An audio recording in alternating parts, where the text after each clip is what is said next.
At some point in your life, you gotta just put your foot down. You gotta draw the line and say, I want more. I'm tired of this. I'm tired of these narratives. I'm tired of thinking this way about myself. I'm tired of being reactive in the world, right? I'm tired of being a victim. I'm tired of just sitting back and letting life pass me by. I'm tired of not achieving the things I want to achieve. I'm tired. You gotta be tired. Hey, what's up, y'all? Welcome back to another one. So always trying to deliver a message that is on my heart, and something that has been sticking with me over the last 2 days is just this idea of you are not your trauma. Like, we are not our trauma. It doesn't define me. Like, these things happen to me, right? These are things I experienced in my life, and they have molded me in a lot of ways. They've impacted how I make decisions. However, they don't define me. You change so much in life. You go through so much. You evolve, right? We experience things. We deal with them. We learn from them. They may break us down, but eventually, if you're constantly working on improving your mindset, you pick yourself back up and you continue on in your journey. And, hopefully you start to have better experiences and meet better people. I've been through a marriage, right? And I've been widowed since, a decade now, but that doesn't define me, and so when I'm going into dating and I'm like, should I tell this person that I'm a widow? Like, that in and of itself is like placing a label on me that is defining who I am, versus that's an experience I lived through, right?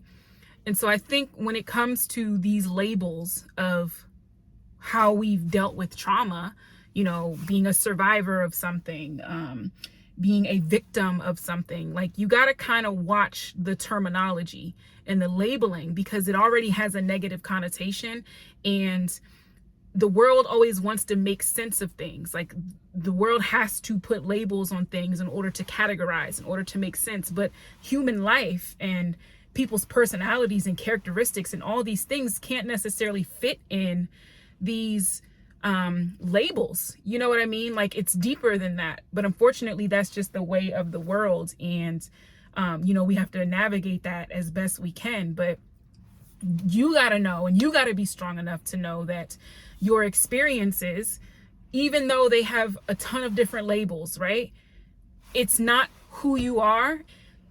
If you believe these things, if you believe these labels instead of saying, this is what I experienced, then you're kind of limiting yourself in a lot of ways, and believing that you can't, or it's going to be extremely difficult to come out of that label, to see yourself as anything different. And I think that, this is just where the world just does a huge disservice to us, because I think that there are a lot of people who truly stay in that, they stay in those labels, they stay in that bubble, and they can't see themselves as anything else.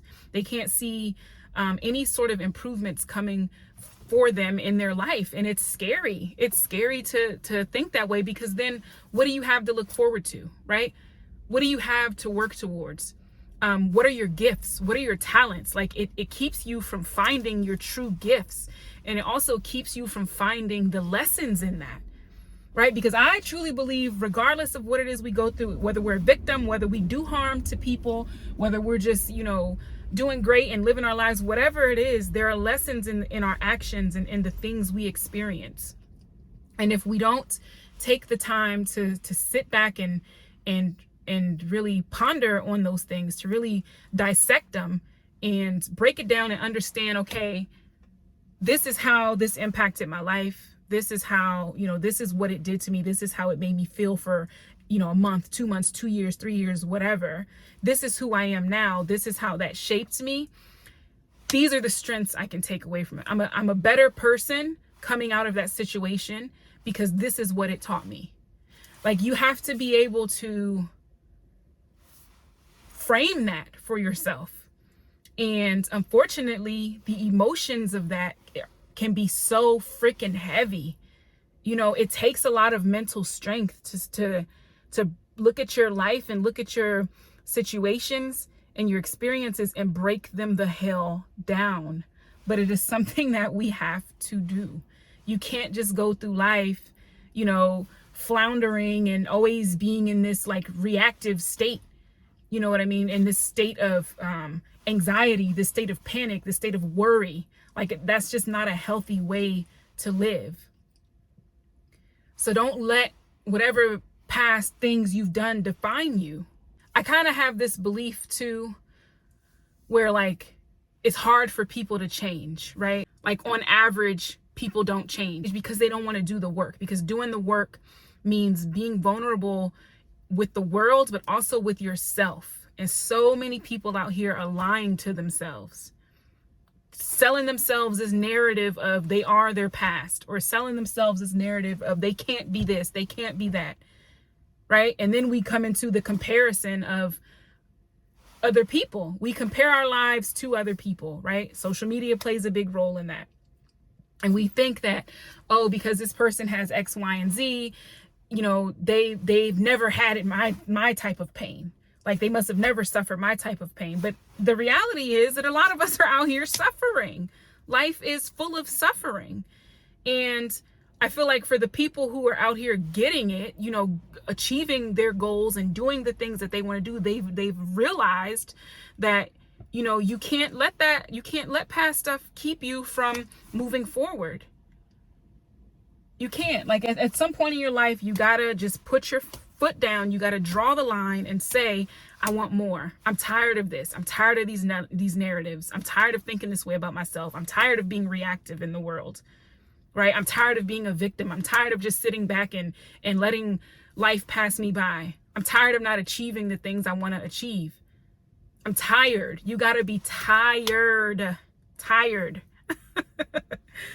Like, if you feel yourself getting to that point, baby, it's time for you to wake up, and it's time for you to define who it is you're going to be. Define the life that you want for yourself. A lot of times you got to really think, like, sometimes you are already doing the things you want to do. You're becoming the person, you are the person you want to become. You know what I mean? And so it's kind of funny, because when people say like, this is who I want to be, it's like, I get it, but first understand who you are. You know, before you define who you want to be, understand who you are, because you might already be that person in a lot of ways. And when you change your language, change your vocabulary, and you own that, you say, I am this person, I am this, I am that. You know what I mean? I'm doing this. I'm worth this. I deserve this. This is what I'm attracting. This is what I'm doing. When you start to switch your language from hopes and, you know, desiring these things or suffering from your past, you rewire your brain to truly see the good that is in your life and that is in you. Basically, I'm speaking this to me too. Like, I'm right there with you. I'm not perfect. I'm a work in progress. I am still every day working to uphold this understanding of who I am and the good that is in me. And I got to work towards that every single day. So when I come on here speaking these things, I'm not just speaking it to, you know, encourage you. I'm also encouraging myself. So yeah, let me go in here and get these gains. Today's my leg day, and it's a little rainy, but we're going to make the best of it. I brought my butt all the way out here. I hope y'all have a good day, a good week. And remember that you have everything you need to go out into this world and win. Take it easy, y'all, and I'll see you in the next video. Bye.